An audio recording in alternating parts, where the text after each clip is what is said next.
Januarie. Ons is seuns en dogters van God. 1 Januarie. Verbasende liefde. Dat God die mens na sy beeld geskape het. God het die mens geskape na sy beeld. Na die beeld van God het hy hom geskape. Man en vrou het hy hulle geskape. Genesis 1 vers 27.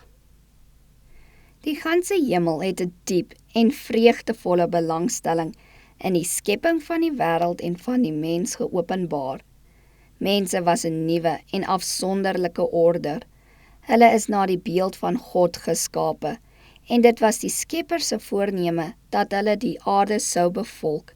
Hulle moes 'n noue gemeenskap met die hemel lewe en krag uit die bron van alle krag ontvang. Deur die ondersteunende krag van God moes hulle sonderlose lewens lei. Die heilige egpaar was nie bloot kinders onder die vaderlike sorg van God nie, maar studente wat van die alwyse Skepper onderrig ontvang het.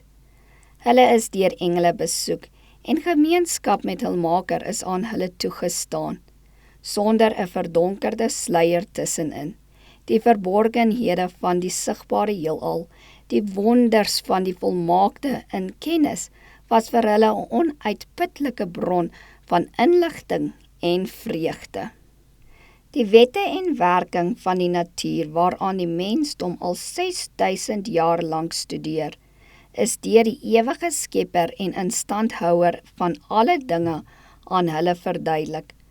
Hulle het met blaar en blom en boom omgegaan en van elk sy lewensgeheime verneem. Met elke lewende wese, vanaf die magtige Leviathan wat in die water speel, tot die kleinste insek wat soos 'n stofdeeltjie in die sonstraal dryf, was Adam goed bekend. Aan elk het hy sy naam gegee, en hy het die aard en gewoontes van almal geken. Die heerlikheid van God in die hemele, die ontelbare wêrelde in hul orderlike omwentelinge, die gesweef van die wolke, die geheimenisse van lig en klank, van dag en nag. Ons oerouers kon almal bestudeer.